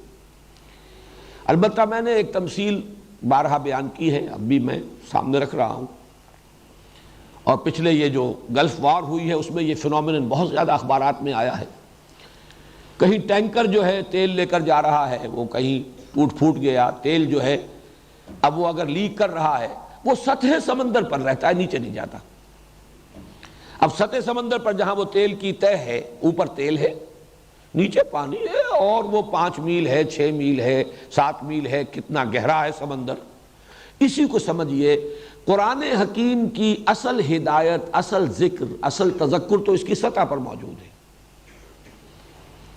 وَلَقَدْ يَسَّرْنَا الْقُرْآنَ لِلذِّكْرِ فَهَلْ مِن مُدَّكِرٍ۔ اس کے لیے فلسفی ہونا ضروری نہیں، اس کے لیے سائنسدان ہونا ضروری نہیں، اس کے لیے عربی ادب کا بڑا ماہر ہونا ضروری نہیں، کلام جاہلی اور شعر جاہلی کا عالم ہونا ضروری نہیں، قطعاً ضروری نہیں۔ صرف 2 چیزیں، حسن نیت، طلب ہدایت ہو، اور نمبر 2 براہ راست ہم کلامی کا شرف، اس کی صلاحیت، یہ ہے تذکر ہو جائے گا۔ البتہ تدبر گہرائی میں اترنا چاہتے ہیں، قرآن میں ہو غوطہ نئے مرد مسلمان، تو ظاہر بات ہے فیتھم لس جس کو کہا جاتا ہے، وہ اس کی طے ہے ہی نہیں، لگے رہیے۔ اس کے تقاضے بڑے گہرے ہیں، اس کے لیے واقعتاً تدبر کا حق ادا کرنے کے لیے شعر جاہلی کو بھی جاننا ضروری ہے، ہر لفظ کی پہچان ضروری ہے کہ یہ اس دور میں جب کہ قرآن نازل ہوا، اس علاقے کے لوگوں میں جہاں یہ قرآن نازل ہوا، اس لفظ کا مفہوم کیا تھا، کس معنی میں استعمال ہو رہا تھا۔ بنیادی اصطلاحات قرآن نے وہیں سے لی ہے، پک اینڈ چوز کیا ہے، وہی الفاظ جو عرب بولتے تھے اپنے اشعار میں، اپنے خطبات میں، انہی کو لیا ہے، انہی کو اصطلاحات کی شکل دی ہے۔ صوم کس معنی میں تھا، شعراء نے کہیں استعمال کیا ہے یا نہیں کیا ہے، کس معنی میں کیا ہے، صلاۃ کا مفہوم کیا تھا، کس معنی میں وہ لفظ بولتے تھے، زکوٰۃ کا اصل مفہوم کیا ہے، لغوی اصل کیا ہے، تو اس زبان کو پہچاننا اور اس کے اندر مہارت کا ہونا یہ ضروری ہے۔ پھر احادیث نبویہ، پھر یہ کہ علم بیان، منطق، ان سب کو انسان جانے گا تو قرآن مجید سے، جس کو بطریق تدبر کہا جائے، پھر وہ اس کا حق ادا کر سکے گا۔ اور اس میں اس حد تک تو ہمارے اس دور میں چونکہ مولانا امین احسن اصلاحی صاحب نے اپنی تفسیر کا نام ہی رکھا ہے تفسیر تدبر قرآن، اور تدبر قرآن کے وہ بہت بڑے داعی ہیں، اس کے لیے بہت کچھ انہوں نے اپنی زندگی میں بھی محنت کی ہے، اور بہرحال ان کے بعض شاگرد حضرات بھی ہیں کہ جو اس سلسلے میں انہوں نے محنتیں کی ہے، وقت لگایا ہے، تو اس کے ان تقاضوں کو تو ان حضرات نے بیان کیا ہے۔ لیکن اس تدبر قرآن کا ایک اور تقاضا بھی ہے جو بدقسمتی سے ان کے سامنے بھی نہیں آیا، اور وہ تقاضا بھی پورا نہیں ہوگا تو اس دور کے تدبر کا حق ادا نہیں ہوگا۔ وہ یہ ہے کہ علم انسانی، وہ جو میں نے دائرہ اول معین کیا تھا، وہ جس لیول تک پہنچ گیا ہے، آج یہ مختلف علوم جو ہے فزیکل سائنسز کے، ان کے ضمن میں کیا کچھ معلومات انسان کو حاصل ہو چکی ہیں، ان کو مرتب کر کے کیا خیالات و نظریات آج دنیا میں ہیں کہ جن کو مانا جا رہا ہے، ان کا ایک اجمالی علم اگر نہیں ہے تو اس دور کا جو حق ہے تدبر قرآن کا وہ آپ ادا نہیں کر سکتے۔ میں نے تو اس کو اس طریقے سے بھی تعبیر کیا بعض مواقع پر کہ قرآن حکیم وہ کتاب ہے کہ جو ہر دور کے افق پر خورشید تازہ کے مانند طلوع ہوگی۔ آج سے 100 برس پہلے کا قرآن اور آج کا قرآن فرق ہوگا، کس معنی میں؟ متن وہی ہے، الفاظ وہی ہیں، لیکن آج علم انسانی کا جو اس کی جو سطح ہے، اس پر اس قرآن کے فہم اور اس کے علم کو جس طریقے سے جلوہ گر ہونا چاہیے، اگر اس کا حق آپ ادا نہیں کر رہے تو آپ پچھلے 100 برس پہلے کا قرآن لوگوں کو پڑھا رہے ہیں، آج کا قرآن نہیں پڑھا رہے۔ جیسے اللہ کی کیفیت، اللہ کی شان ہے کل یوم ہوا فی شان، اسی طرح قرآن حکیم ہے کہ کم سے کم اس اعتبار سے جو اس کا علم ہے، اس کا فہم ہے، اس کا تدبر ہے۔ اسی طریقے سے مثلا قرآن کا دوسرا موضوع ہے ہدایت عملی کے ضمن میں، اقتصادیات میں، سماجیات میں، نفسیات انسانی میں جو رہنمائی، جو حقائق، جو معارف قرآن میں ہیں، آپ انہیں کیسے سمجھیں گے؟ قرآن کی اقتصادی تعلیمات کی اصل قدر و قیمت، ان کی اصل ایویلیویشن کیسے ممکن ہے جبکہ انسان جانتا نہ ہو کہ آج کے اقتصادی مسائل کیا ہیں، آج کی اقتصادیات کے اصول و مبادی کیا ہیں، یہ جو کرنسی چلتی ہے اس کی اصل حقیقت کیا ہے، پیپر کرنسی، اس کی حقیقت کیا ہے، آج جو بینکنگ کا نظام ہے وہ ہے کیا، اس کی اصل کیا ہے، اس کی بنیاد کیا ہے، کس طرح جکڑا ہوا ہے کچھ لوگوں نے پوری اس نوع انسانی کو اس وقت اس شکنجے کے اندر۔ اس حقیقت کو نہیں سمجھیں گے تو ظاہر بات ہے کہ آج کے دور میں جو قرآن حکیم کی اقتصادی تعلیمات ہیں ان کو واضح کرنے، ان کی تبیین، ان کی توضیح کا حق ادا نہیں ہو سکتا۔ اس اعتبار سے تدبر قرآن واقعہ یہ کہ وہ تو اب تو کسی ایک انسان کے بس کا روگ ہی نہیں رہا، وہ تو کوئی جماعت، بہت بڑی جماعت۔ اسی لیے میرا جو یہ کتاب چاہے مسلمانوں پر قرآن مجید کے حقوق، اس کا جو چیپٹر ہے تذکر اور تدبر کے فرق پر، اس میں نے تصور پیش کیا ہے ایسی یونیورسٹیز قائم ہو جن کا ایک شعبہ تو مرکزی ہو، جو شخص بھی اس یونیورسٹی کا طالب علم ہو وہ عربی زبان پڑھے، قرآن پڑھے۔ باقی یہ ہے کہ کوئی نفسیات کا شعبہ ہے اور کوئی اقتصادیات کا شعبہ ہے، کوئی فزکس کا شعبہ ہے، کوئی کیمسٹری کا ہے، کوئی ایسٹرونومی کا ہے، جو بھی شعبے ہوں وہ پڑھیں، تب معلوم ہوگا کہ اس شعبے میں آج انسان کہاں کھڑا ہے اور قرآن کیا کہہ رہا ہے، فلاں شعبے میں آج مسائل کیا ہیں جن سے نوع انسانی دو چار ہے، اس کے ضمن میں قرآن کی ہدایت کیا ہے۔ تو یہ تو مختلف ڈپارٹمنٹس، مختلف شعبے، یہ کہیں جا کر مل جل کر اس ضرورت کو پورا کر سکتے ہیں کہ جو آج کے انسان کی ضرورت ہے تدبر کے اعتبار سے۔ تو تذکر اور تدبر، اور ان دونوں کے اعتبار سے ایک پہلو سے قرآن آسان ترین کتاب، ہماری فطرت کی پکار ہے۔ میں نے یہ جانا کہ گویا یہی میرے دل میں تھا، کوئی حجاب ہے ہی نہیں۔ فطرت سلیم ہو، پرورٹڈ نیچر نہ ہو، اگر وہ سلیم ہے، صالح ہے، سلامتی پر قائم ہے تو وہ قرآن کو ایسے محسوس کرے گی جیسے میری اپنی پکار ہے، میری اپنی گواہی ہے، میری اپنی دل کی بات ہے۔ اس کے لیے عربی زبان کا صرف اتنا علم کافی ہے کہ براہ راست ہم کلامی ہو جائے، نیت درست ہو۔ البتہ تدبر، وہ جیسا کہ میں نے عرض کیا، اس کے تقاضے پورے کرنا کسی ایک انسان کے بس کا روگ ہے ہی نہیں۔ وہ تو یہ ہے کہ یہ تمام علوم، اور جو شخص بھی اس میں پہلا قدم بھی رکھنا چاہے ایک اجمالی خاکہ ضرور اس کے ذہن میں ہونا چاہیے، آج ان فزیکل جو سائنسز ہیں ان کے اعتبار سے انسان کہاں کھڑا ہے۔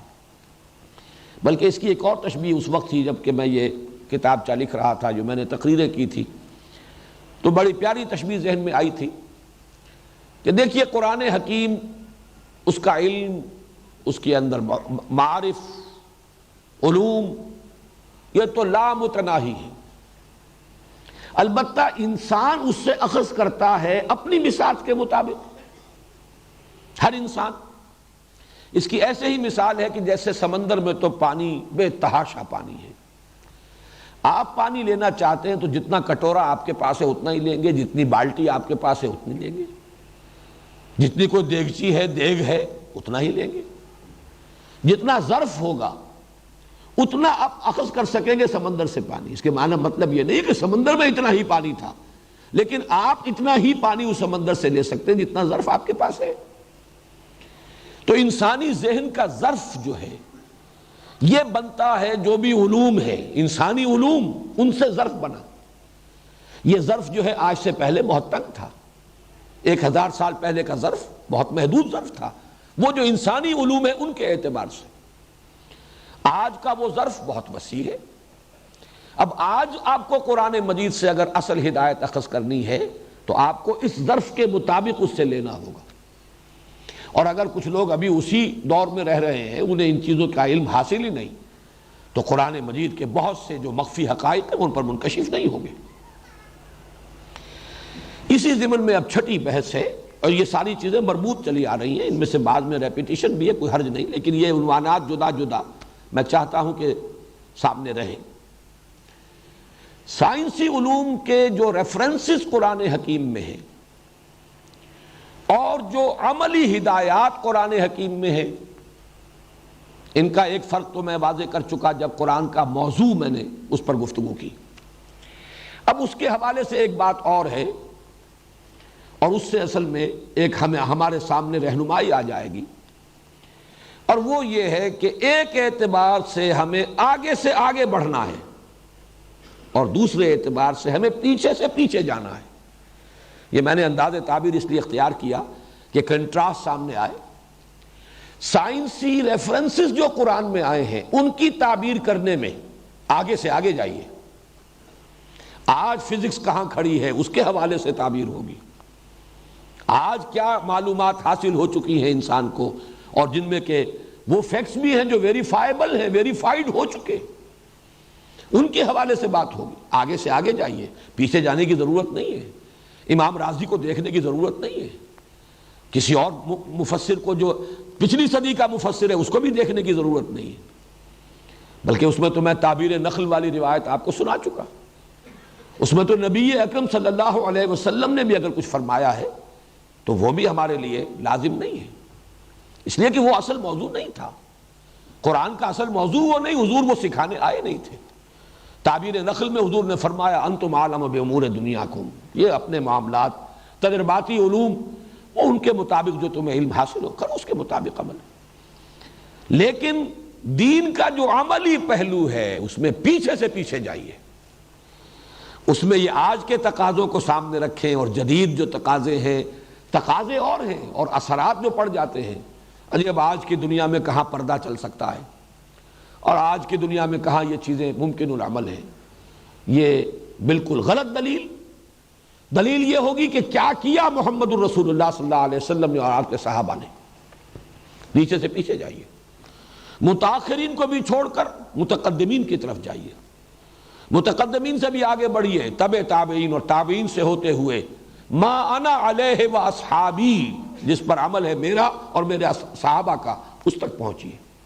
بلکہ اس کے ضمن میں اقبال کا وہ مصرع جو ہے میں سمجھتا ہوں کہ بہت ہی صحیح ہے اور صحیح منطبق ہوتا ہے، بمصطفیٰ برساں خویش را کے دین ہمہ اوست، اگر بہو نہ رسیدی تمام بول حبیست۔ دین کا عملی پہلو وہ ہے جو محمد الرسول اللہ صلی اللہ علیہ وسلم سے ثابت ہے۔ اس میں روایت کے فرق کی وجہ سے فرق ہو جائے، دلیل یہی رہے گی، جیسے نماز میں ہے کہ سلو کما رہے تو مونی اسلی، نماز پڑھو جیسے مجھے دیکھتے ہو کہ میں نماز پڑھتا ہوں، دلیل یہی ہوگی۔ اب اس روایت میں یہ ہے، اس روایت میں یہ ہے، اس میں کسی کے نزدیک پہلی روایت قابل ترجیح ہے، دوسرے کے نزدیک دوسری روایت قابل ترجیح ہے، اس کے اعتبار سے کوئی تھوڑا بہت فرق ہو جائے کوئی حرج نہیں، دلیل یہی رہے گی کہ حضور کا عمل یہ تھا، صحابہ کا عمل یہ تھا۔ اور ما انا علیہ اصحابی کے ساتھ ہی یہ بھی نوٹ کر لیجئے، علیکم بسنتی و سنت الخلفاء الراشدین المہدیین، خلفاء راشدین کا تعامل، ان کا اجماع، ان کے دور میں جو اجماع ہو گیا ہے اور اسی سے متصل ہے وہ چیزیں جن پر امت کا اجماع رہا ہے پوری 1400 برس کی تاریخ میں۔ اب حالات کا تقاضا ہے، دنیا جو ہے وہ اسلامی صداؤں کو وحشت اور بربریت کا تانا دے کر جو ہے وہ ہم پر اثر انداز ہونا چاہتی ہے، وہ ہمیں فنڈامنٹلزم کی گالی دے کر چاہتی ہے کہ ہمارے اندر معذرت خواہانہ انداز پیدا کر دے، اپولوجیٹک انداز پیدا کر دے۔ اس سے بالکل متاثر ہوئے بغیر دین وہ ہے بمصطفیٰ برساں خویش را کے دی ہما اوست، اگر بہو نہ رسیدی تمام بولا پیست۔ تو یہ دو چیزیں جو ہیں بدقسمتی سے ہمارے ہاں جو عام ہمارے علماء ہیں، صرف عربی علوم پڑھے ہیں، عربی مدارس سے پڑھے ہیں، وہ یہ آگے بڑھنے کی صلاحیت سے آ رہی ہے کہ وہ سائنس انہوں نے پڑھی نہیں، وہ علوم ان کے علم میں نہیں، انہیں پتہ نہیں آئنسٹائن کس بلا کا نام ہے، کتنی بڑی تبدیلی جو ہے طبیعیات کے اندر اس شخص کے ذریعے سے آ گئی ہے، کہاں نیوٹونین ایرا کیا تھا اور یہ آئنسٹائن کا دور کیا ہے، کیا پتہ انہیں؟ آج کائنات کا تصور کیا ہے، آج اس کی اصل حقیقت جو ہے اسٹرکچر آف ایٹم کیا ہے، اس کے بارے میں کیا ہے، کیا کیا چیزیں ہیں۔ اور وہ ایٹم تو غیر بڑی پرانی بات ہو گئی، اب تو نہ معلوم اس کے جو اور نیوٹرونز اور پروٹونز اور فوٹونز اور نہ معلوم کیا کیا ایسے ذرات کہ جن کا کہ پہلے جو اب ہم پڑھ رہے تھے فزکس، ابھی تو ایٹم تک ہی بات آئی تھی، نیوٹرونز اور پروٹونز تک، اب تو نہ معلوم اس سے کہیں 1 ملینتھ والا معاملہ جو چلا گیا ہے کہیں کسی نیوٹرون کا بھی۔ اب یہ چیزیں جو ہیں ان کو اگر نہیں جانیں گے تو ان حقائق کو صحیح طور سے سمجھنا ممکن نہیں۔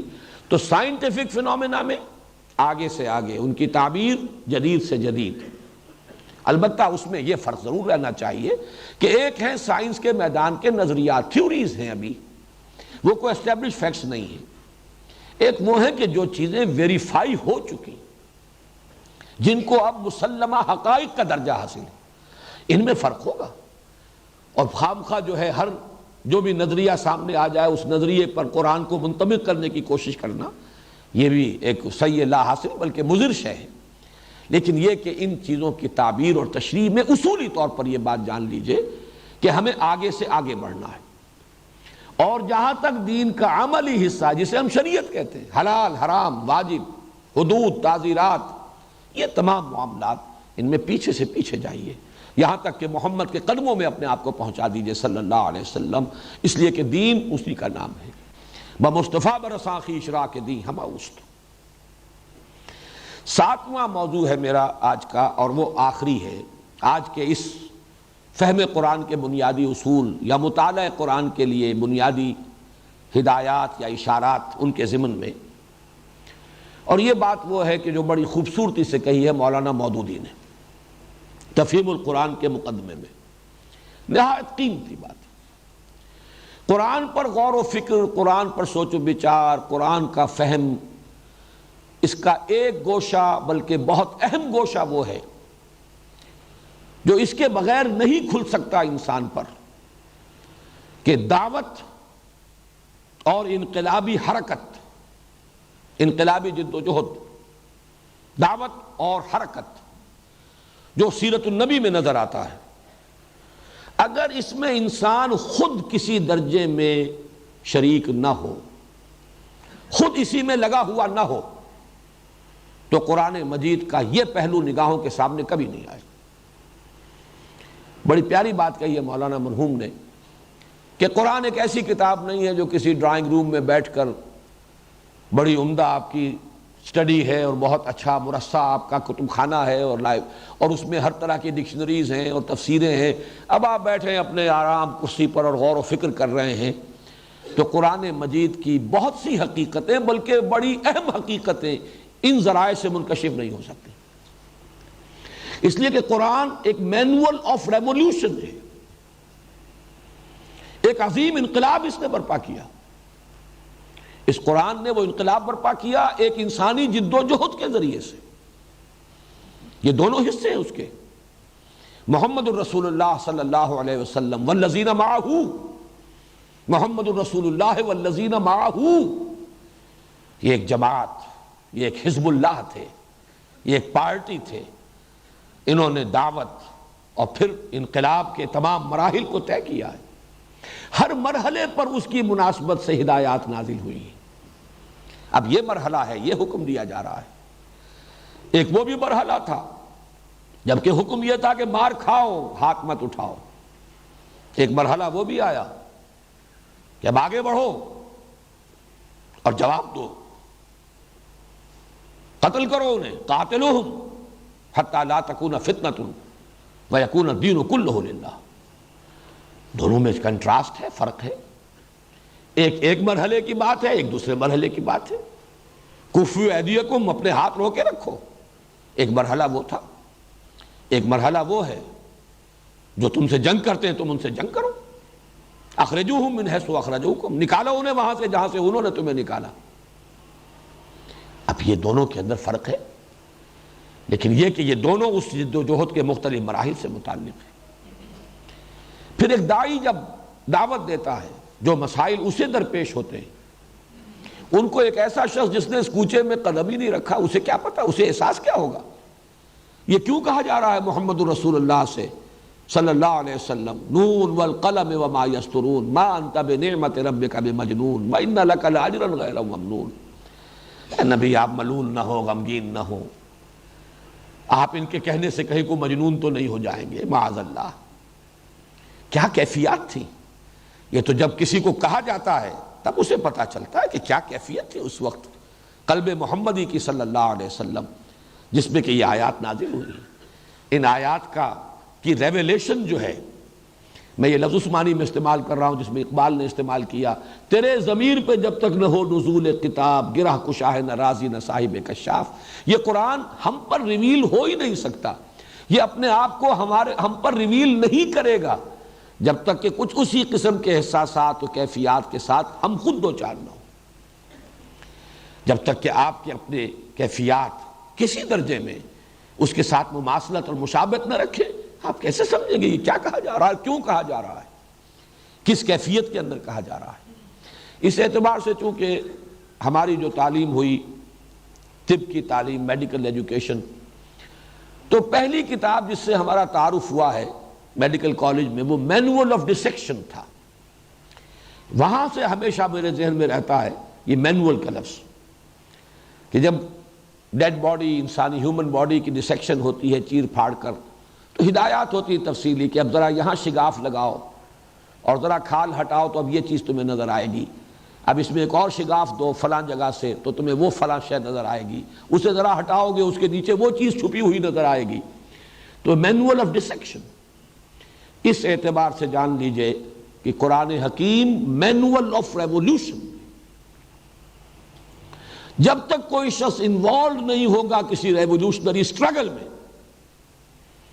قرآن حکیم کے حقائق و معارف کا ایک بہت بڑا خزانہ اس کے لیے بند رہے گا۔ فقہی احکام اس سے نکال لے، وہ ایک شخص فقیہ ہے، مفتی ہے، وہ فقہی احکام تو ضرور نکال لے گا قرآن سے۔ اور آپ کو معلوم ہے بعض تفاسیر لکھی گئی احکام القرآن کے عنوان سے، جن میں صرف ان آیات سے بحث کی گئی ہے، صرف ان آیات ہی کے بارے میں گفتگو ہے جن سے کوئی نہ کوئی فقہی حکم جو ہے مستنبط ہوتا ہے۔ حلت و حرمت کا کوئی حکم، وجوب کا، یا کسی شے کے فرض ہونے کا کوئی حکم جس سے کوئی عمل کا کوئی معاملہ ہے متعلق۔ باقی قصص ہیں، تاریخی حقائق و واقعات ہیں، یہاں تک کہ قصہ آدم و ابلیس ہے جو 7 مرتبہ قرآن میں آیا ہے، یا اور چیزیں ہیں، یا ایمانی حقائق کے لیے براہین اور دلائل ہیں، ان سے کوئی گفتگو نہیں کی گئی، بلکہ احکام القرآن یہ بھی ایک حصہ ہے قرآن کے حکم کا اور حکمت کا۔ لیکن یہ کہ یہ جو ایک ریولوشن، اور یہی در حقیقت اس کے تدریجاً نزول کا اصل سبب یہی ہے، ورنہ فقہ تو دی جا سکتی تھی، یہ احکام مرتب کر کے، جیسے کہ حضرت موسیٰ کو دے دیے گئے تھے 10 کمانڈمنٹس، اور وہ تختیوں پر کندہ تھے اور وہ دے دیے گئے۔ لیکن یہ تو یہ ہے کہ جس مرحلے سے گزر رہے ہیں اس مرحلے سے متعلق تو جو حکمت تنزیل ہے اور ترتیب جو ہے تنزیل کی، اس کے اندر جو اصل حکمت مضمر ہے وہ تو یہی ہے کہ ایک جد و جہد، ایک حرکت، ایک دعوت، اور دعوت پھر مختلف مراحل سے گزرتی ہوئی، پیسو ریزسٹنس، صبر محض، پھر ایکٹیو ریزسٹنس، چیلنج، پھر یہ کہ دو بدو مقابلہ، مسلح تصادم، آرم کانفلکٹ، ان تمام مراحل سے ہو کر گزرا معاملہ۔ اس کے ہر مرحلے پر اس کی مناسبت سے ہدایات، اس کی مناسبت سے آیات و سور قرآنیہ کا نزول۔ تو واقعہ یہ ہے کہ اس جد و جہد کو کم سے کم درجے میں تو یہ ہے کہ کم سے کم اس کو علمی طور پر انسان سامنے رکھے فہم کے لیے. اگر وہ علمی اعتبار سے بھی سیرت النبی کا وہ سارا ایک خاکہ ذہن میں موجود نہ ہو تو وہ فہم کسی درجے میں بھی حاصل نہیں ہوگا. لیکن اصل میں تو جو اصل ریویلیشن اس کی ہوگی، اس کا اصل انکشاف جو آپ پر ہوگا، اگر آپ خود اس جد و جہد میں اگر آپ انوالوڈ ہیں، لگے ہوئے ہیں اور وہی مسائل پیش آ رہے ہیں، تو معلوم ہوتا ہے یہ وہ تھا مقام، یہ تھا وہ مرحلہ، یہ تھا وہ مسئلہ جو پیش آیا تھا، اور اس کے لیے یہ ہدایت تھی جو قرآن حکیم میں نازل کی گئی. اب آج کے ضمن میں یہ دوسرا عنوان ہے، چونکہ چند منٹ ہے تو میں اسے اجمالاً کور کر لینا چاہتا ہوں، ورنہ شاید کل بھی ہماری بات پوری نہ ہو سکے. قرآن کے منزل من اللہ ہونے کا ثبوت کیا ہے؟ اس کو بھی نوٹ کر لیجئے کہ ثبوت دو قسم کے، خارجی اور داخلی. خارجی ثبوت، سب سے بڑا ثبوت محمد الرسول اللہ کا فرمانا کہ یہ اللہ کا کلام ہے جو مجھ پر نازل ہوا. شہادت آپ کی، اور یہ بھی دو حیثیتوں سے ہے. آپ کی شہادت شخصاً یہ زیادہ نمایاں تھی اس وقت جب کہ قرآن نازل ہوا، جبکہ حضور خود موجود تھے. وہ لوگ موجود تھے جنہوں نے 40 سالہ آپ کی زندگی کا تجربہ کیا تھا، جنہوں نے ایک کاروباری شخصیت کی حیثیت سے آپ کے معاملات کا مشاہدہ کیا تھا، جن کے سامنے آپ کی صداقت اور دیانت اور امانت، ایفاء عہد، اس کا پورا نقشہ موجود تھا. بلکہ اس سے آگے بڑھ کر کہہ رہا ہوں جن کے سامنے چہرہ محمدی موجود تھا صلی اللہ علیہ وسلم. سبحان اللہ ما ھذا بوجہ کذاب، دیکھنے والا فطرت سلیم الفطرت انسان پکار اٹھتا تھا، اللہ پاک ہے، یہ چہرہ کسی جھوٹے کا ہو ہی نہیں سکتا. تو حضور کی شخصیت، حضور کی ذات، یہ گویا کہ سب سے بڑا ثبوت تھا. اور آپ کی شہادت، آپ کی گواہی، یہ قرآن مجھ پر نازل ہوا ہے. اس اعتبار سے نوٹ کر لیجئے محمد صلی اللہ علیہ وسلم اور قرآن دونوں باہم ایک دوسرے کے شاہد ہیں. قرآن محمد کی رسالت پر گواہی دیتا ہے صلی اللہ علیہ وسلم، یاسین والقرآن الحکیم انک لمن المرسلین. قرآن کی قسم ہے اور قرآن گواہی دے رہا ہے کہ آپ اللہ کے رسول ہیں. اور قرآن کا منزل من اللہ ہونا، اس کا ثبوت ذات محمدی ہے صلی اللہ علیہ وسلم. اور اس کا جیسا کہ میں نے عرض کیا، ایک پہلو تو وہ ہے جو اس وقت جب کہ قرآن نازل ہوا اس وقت سامنے تھا، حضور کی ذات، حضور کی شخصیت، حضور کی سیرت، حضور کا کردار، حضور کا اخلاق، حضور کا وجود، حضور کی شبیہ، حضور کا چہرہ. اور دوسرا پہلو جو دائم ہے اور آج بھی ہے، وہ ہے حضور کا وہ کارنامہ جو تاریخ کی ایک انمٹ شہادت ہے. وہ آپ پوچھیں ایچ جی ویلز سے، وہ پوچھیں ایم این رائے سے، وہ پوچھیں ڈاکٹر مائیکل ہارٹ سے، اتنا عظیم کارنامہ یہ خود اپنی جگہ پر. اور وہ جس نے یہ کارنامہ سر انجام دیا، جب وہ کہہ رہا ہے کہ میرا اعلیٰ انقلاب یہ قرآن ہے، میرا اسلحہ یہ، میرا سلاح یہ، میرے لیے تو اصل طاقت یہ، میری قوت کا سر چشمہ یہ، میری تاثیر کا منبع یہ، اس سے بڑی گواہی اب کیا ہوگی. تو یہ تو ہے قرآن کے منزل من اللہ ہونے کی خارجی شہادت. یعنی ایک لفظ میں کہا جائے گا شخصیت حضور صلی اللہ علیہ وسلم کی. یہ شخصیت حضور کے اپنے زمانے میں، آپ کی حیات دنیاوی کے دوران، آپ کی حیات طیبہ کے دوران، اس کا وہ پہلو زیادہ نمایاں تھا جو میں نے بیان کیا، سیرت، کردار، شخصیت، یہاں تک کہ آپ کا چہرہ انور. اور آئندہ ہمیشہ کے لیے آج بھی وہ کارنامہ جو آپ نے سر انجام دیا، یہ عقلیں دنگ ہیں. مائیکل ہارٹ کہنے پر مجبور ہوا ہے، the only person supremely successful in both the secular and religious planes یا fields، کیا لفظ ہے اس میں اشتباہ ہے، نہایت کامیاب. یہ گویا کہ ثبوت ہے، اور ان کا فرمانا ہے کہ یہ اللہ کا کلام ہے. داخلی کیا ہے ثبوت اس کا؟ وہ انسان کا اپنا تجربہ باطنی، جس کو اس دور میں بہت ہی عمدگی کے ساتھ پیش کیا ہے علامہ اقبال نے۔ اصل یقین کسی شے کا ہوتا ہے تجربے سے۔ 1000 آدمی کہیں چینی میٹھی ہے، اگر آپ نے نہ چکھی ہو تو آپ کہیں گے ٹھیک ہے، جب اتنے لوگ کہہ رہے ہیں کہ میٹھی ہے تو ٹھیک ہے، ہوگی میٹھی۔ کیا کوئی وجہ مجھے معلوم نہیں ہوتی؟ مجھے کیوں دھوکہ دینا چاہیں گے 1000 آدمی؟